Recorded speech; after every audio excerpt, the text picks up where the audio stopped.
Good afternoon, everyone, and welcome. I think we're going to start off with the city manager, Rick Cole. Well, today the mayor will announce a historic settlement reached with the United States of America, the Federal Aviation Agency, and the Department of Justice. Mayor? Good afternoon. This morning, the Santa Monica City Council reached a historic agreement with the federal government to close Santa Monica Airport forever on December 31st, 2028. For several decades, the city of Santa Monica has been fighting to secure local control of airport land and to protect the health and safety of our neighborhoods. In 2014, with the passage of Measure LC, Santa Monicans affirmed that the City Council should have full authority to regulate use of the Santa Monica Airport, manage airport leaseholds, condition leases, and permanently close all or part of the airport to aviation use. This agreement with the Federal Aviation Administration and the U.S. Department of Justice provides absolute certainty airport land will return to the rightful owners, the residents of Santa Monica. On behalf of the City Council, I'd like to acknowledge the FAA and federal staff that helped make this announcement possible. I would also like to express gratitude to Representative Ted Lieu, Representative Karen Bass, Senator Ben Allen, Assemblymember Richard Bloom, Los Angeles City Council member Mike Bonin, and County Supervisor Sheila Kuehl for their ongoing support on this issue over the years. And now I believe we're going to turn it over to our City Attorney, Joseph Lawrence, who will review the terms of the agreement. Hi, I'm Joe Lawrence. I'm the interim city attorney for the city of Santa Monica. Both the city manager and the mayor have used the word historic. That's actually quite an understatement, given where the parties, that is the city of Santa Monica and the United States of America and the FAA has been over the last 30 years. This agreement is actually unprecedented. No other community, let me emphasize that, no other community in the United States has been able to achieve the closure of an fully operational airport. The city of Santa Monica and its community has achieved that through this agreement. This agreement secures local control. It is unambiguous in that regard. And I'd like to now highlight some of the terms of the agreement. The agreement ends all the current litigation between the city of Santa Monica and the federal government. That is the two lawsuits that are pending in federal court right now and the notice of investigation that is pending administratively with the FAA. It releases the airport land from all restrictions that have been underlying some of that litigation. That is the covenants, what's called the instrument of transfer, for those who are familiar with it, the quitclaim deeds. Any cloud of title on this airport land is released, and it's released on the effective date of the agreement, and the effective date of the agreement is when the court enters the consent decree. So this is a consent decree. A consent decree is a judicially enforceable agreement. We've never had that before in the history of the city of Santa Monica and its various disputes with the federal government. Under the terms of the agreement, as the mayor outlined, the airport can close December 31st, 2028. It's in the full discretion of the city what to do. The exact language of the settlement agreement with regard to that reads as follows. If the city does not enter into a future agreement with the FAA to continue the airport after December 31, 2028, the parties agree that the city may, in its sole discretion, at any time on or after January 1st, 2029, cease to operate the airport as an airport and may close the airport to all aeronautical use forever, subject only to giving the federal government 30 days notice. The agreement calls for it between now and 2028, the end of 2028. The agreement calls for the airport to have an operational runway of 3,500 feet.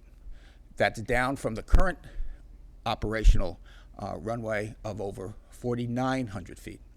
It is estimated, as the chart on the wall on the screen indicates, it is at present with a 4,900 foot runway. If you assume a 5% increase in jet traffic between now and the end of 2023, you'll have almost 23,000 jet operations if nothing changes.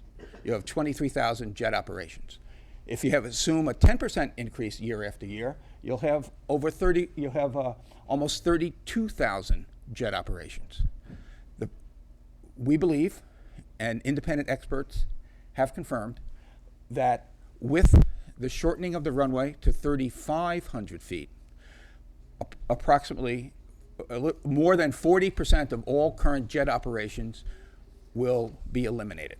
And what that means, using the same chart, is that if you assume a 5% year-over-year increase in jet traffic, but with a shortened runway, you will have 10,000 fewer jet operations in 2023 than you have today, and that you would have without a shortening of the runway.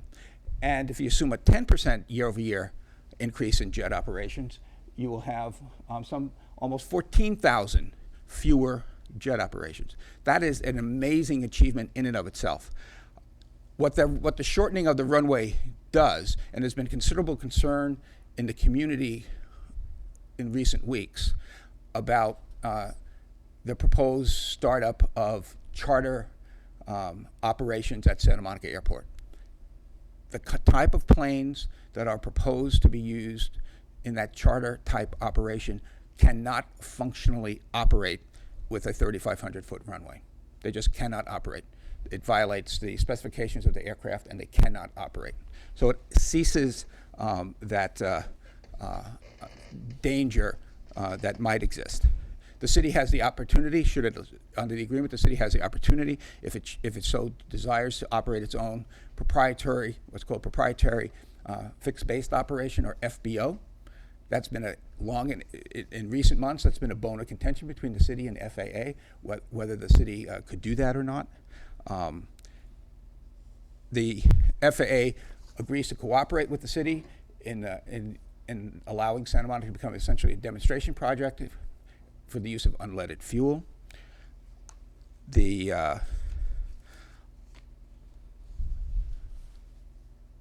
parties agree that they will not only cooperate with each other, but each will not do anything to undermine the other's performance on the agreement. And that's critical. There's no longer will be this internecine warfare between the city and the FAA, Part 16s threatened or notices of investigation threatened. If there's a dispute between the parties, it's now a federal court dispute. Removed are any prospect that the city could get mired in future Part 16's proceedings between the city and the FAA. So that's the broad outlines of the agreement. We have handouts that talk about certain things, and I want to pick up on something now that the mayor said, and both he and the city manager as I said earlier, described the agreement as historic. The city attorney's office, quite literally, over the last 30 years, has spent thousands and thousands of hours dealing with various matters related to the airport. City staff have equally spent thousands and thousands of hours. Many people in the city attorney's office deserve credit for this. I know not everybody will be happy with it, so the word credit will be, to some, a dubious distinction, but truly, many people have been involved. Alan Seltzer, next to me, the current interim assistant city attorney, is one of them. Lance Gams, Ivan Campbell, support staff, Deborah Freeman, Bradley Michaud, Elsa Capsino. The city manager has been integral to this process. And let's not disregard the city council. Whether the city council voted in favor of this particular agreement or not, each city council member has been steadfast in his or her determination that local control be achieved. They have been steadfast in the notion that the concern about safety and environmental factors be addressed. And their steadfastness, their persistence in that regard, I am convinced, moved this settlement opportunity forward. And regarding the community too, the community, whether you like this agreement or you do not like this agreement, you have moved the process forward, and I believe ultimately in a constructive way. And then, speaking of constructive way, we've had in this agreement, the particulars of this agreement came together largely in the last 2-3 months. and largely through the new and bold initiative in the FAA. And so I would like to particularly thank the professionalism of Reggie Govan, the current general counsel of the FAA, the FAA administrator, Michael Huerta, both of whom have taken risks, and both of whom showed a new spirit within the FAA, which allowed the city and them to begin to actually talking, which ultimately led to this agreement. So thank you all, and we'll turn it back to the city manager. Thank you and good afternoon. I don't think we're quite on yet. Okay, all right. So, any compromise is going to have elements that are difficult to digest, and this is no exception.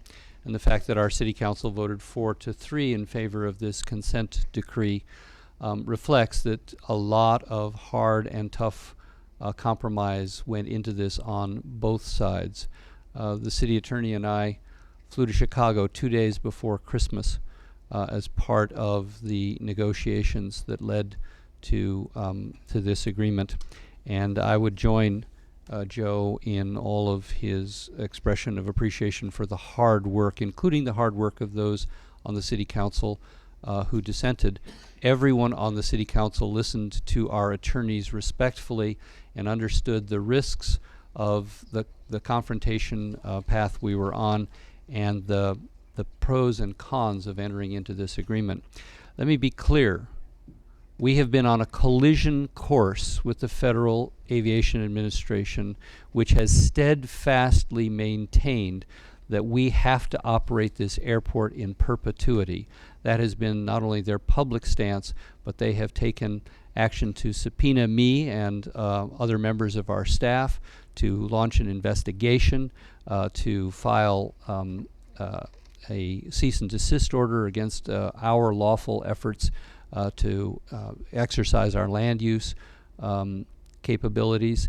We are in federal court on 2 major cases that would have taken years to resolve.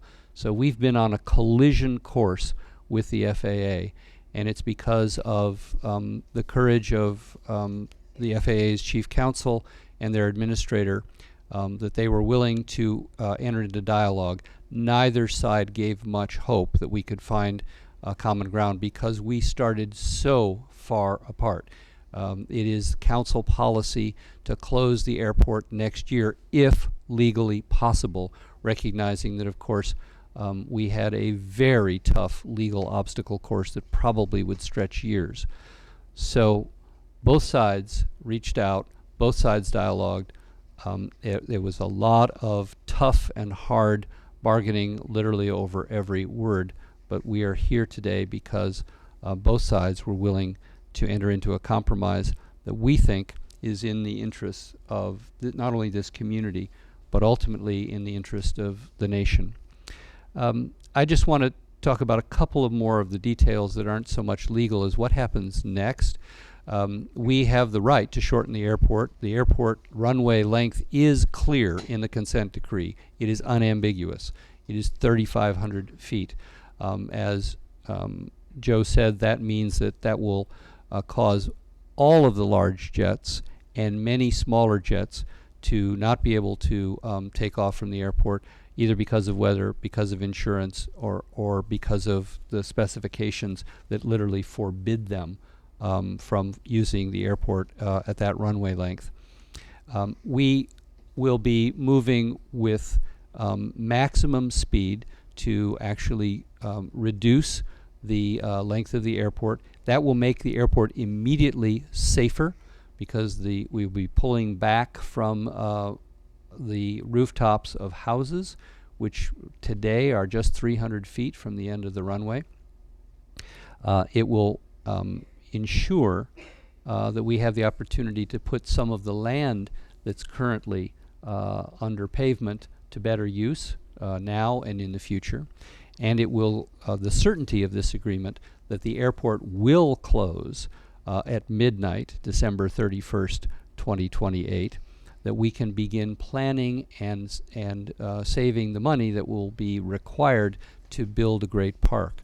The west side of Los Angeles is increasingly urbanized.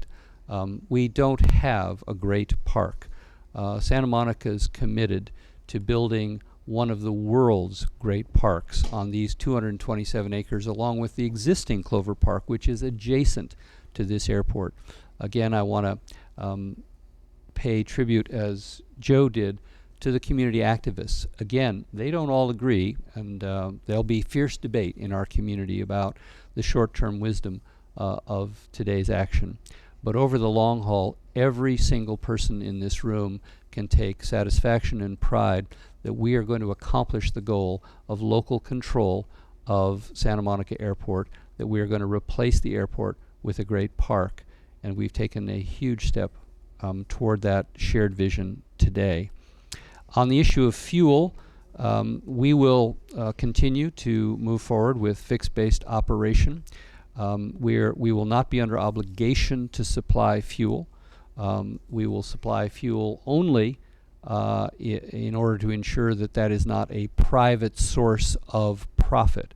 But we believe that the reduction in operations over time may very well lead to not having to supply fuel at the airport, and that will lie in our discretion. So there is a tremendous opportunity to use this consent decree to continue to protect the health and the safety and the well-being of Santa Monica residents, and to look forward to enhancing the well-being with the creation of a great park. We are going to begin today the efforts to design the shortening of the runway, to let out the construction bids, and to commence construction as soon as humanly possible, and to take whatever interim steps are necessary to achieve that.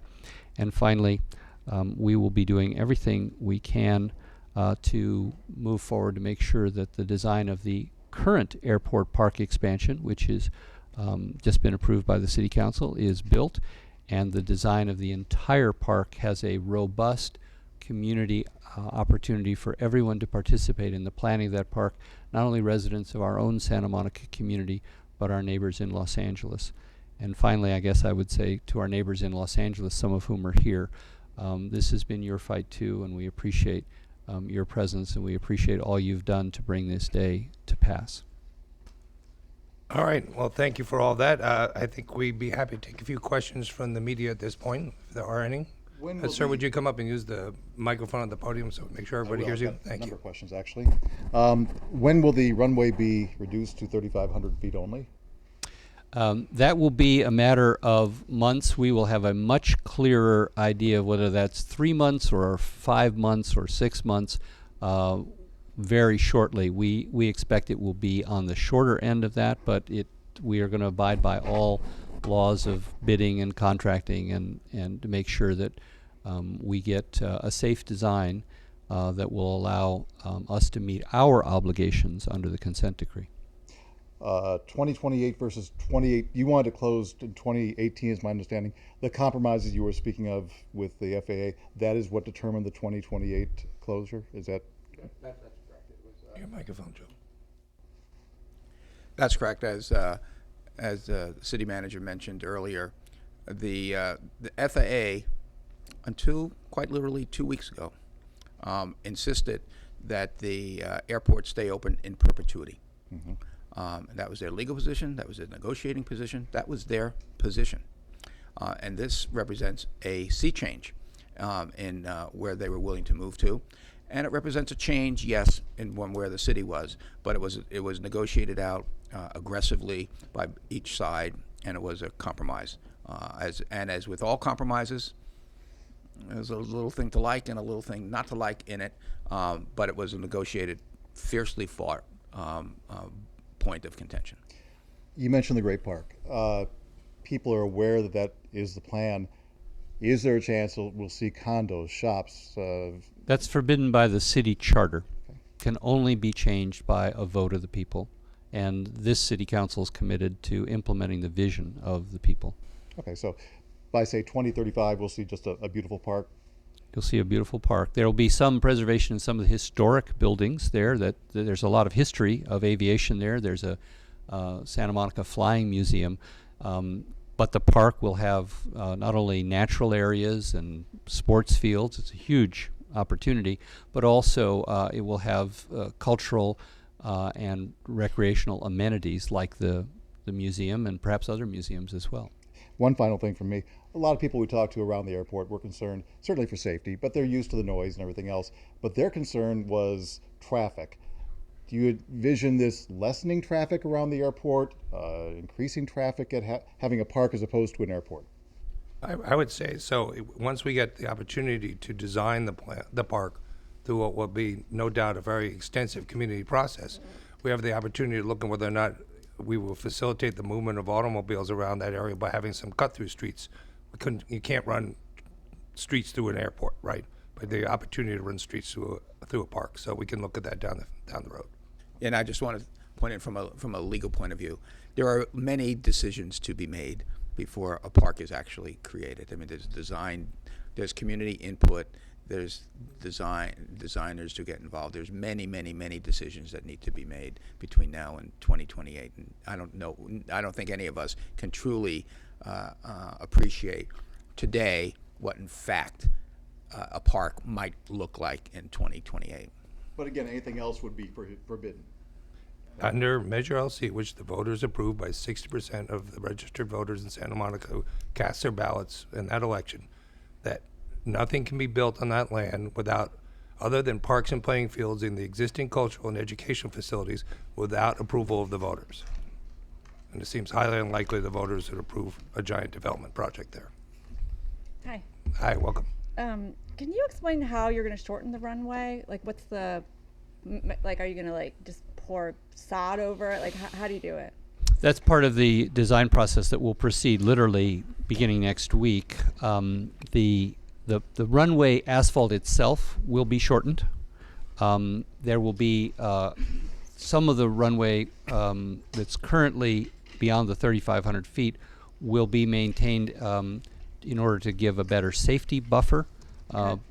But there will be the relocation of the lighting and the approach. So all of those things need to be done. We've already begun the study of doing that, and we'll do that formally starting this week. Okay. That's correct. The current runway is almost 5,000 feet. It will become 3,500 feet, and there's a lot of decisions to be made about how that shortening occurs. Does it happen 750 feet on each side? Does one side get more than the other side? As you can imagine, for everybody who flies, runways have taxiway areas. Some of those may have to be redesigned. Runways have lighting systems. Some of that will have to be redesigned. So there's redesign work, as well as figuring out just where the runway is physically going to be positioned in the current 4,900 foot scheme. Okay. And can someone walk us through the last 24 hours? I mean, how did this come about? It's a Saturday morning. This seems a little bit unusual. So, I mean, there's been negotiations, as Rick Cole, city manager, said. There've been negotiations of one kind or another going on for many months. For the most part, they didn't get anywhere. And within the last 4 weeks, they became more concrete. But even then, as 3 weeks ago, the people who were familiar with what was going on would have called today. It was never going to happen. It was improbable. The parties were just too far apart. The parties came closer together within the last 2 weeks. Then, of course, there was a change of administration. Absent the change of administration, this agreement might have been announced earlier, but there was a change of administration which required the courtesy of new political players in Washington, D.C. to get involved, to be briefed, and to approve. And so that took some time. And as it turned out, the City Council had a special meeting called for today anyway, and the agreement came together fully yesterday. So time was ripe. Okay. Why waste time? And so the approval occurred today. And what do you say to the operators who are going to be essentially no longer able to operate here? Some of them who are here today. The time has come to honor the will of the people of the city of Santa Monica. And the other thing is that as your question earlier asked about how will you design the 3,500-foot runway, the airport will be designed to be safe. If a particular kind of plane cannot land on a 35-foot runway, the operator, use your word, that's just a fact. There are many runways in the United States that might be at 3,500 feet or shorter, and they just have to accept the fact that they can't use Santa Monica anymore. It's a new day, a new concept for the airport, a transformational change for the airport, and if a plane pilot, owner of a plane, cannot use a 35-foot runway, there are plenty of other runways in the area that they could use. Okay, This is a 100-year-old airport that was designed originally for biplanes. It's always been owned by the city of Santa Monica, and the citizens have said it's outlived its usefulness. It's an obsolete, dangerous, and unhealthy land use in our community, not only for us, but for our neighbors in Los Angeles. It's time for a change and time to create something that will be a real asset for not only the citizens of Santa Monica, but for all the residents of the West Side. and finally, was there something that pushed you to settle? I mean, why? What was this? As somebody who's been involved in settlements, great and small, for a number of years, and as someone who's been a lawyer for a long time, and as sure as Alan could agree, in all disputes, every dispute, people attempt, at least the lawyers of the parties, attempt to talk, attempt to feel each other out, see if there's opportunities to resolve differences. Just because. In part, you do it because perhaps you can achieve in settlement what might take you longer to achieve in litigation. As people have noted who've been involved in this, if we had fully litigated and won everything, we could not have achieved the shortening of the runway to 3,500 feet between now and whatever court victory we would have achieved. We just could not have. We might have been able to achieve the closure of the airport a few years earlier than 2028. So that was a compromise. But the other benefit in terms of the immediate ability to shorten the runway, that was a gain that could not be achieved immediately. And certainty. That's certainty. the one issue that we now know for certain. The United States government, for the first time, has allowed a general aviation airport to be voluntarily closed by the jurisdiction that owns it. Okay. That concludes the allotted time for the press conference. Any further questions, please feel free to work them through our press office. We're happy to facilitate them. Thank you so much for coming. Have a great afternoon.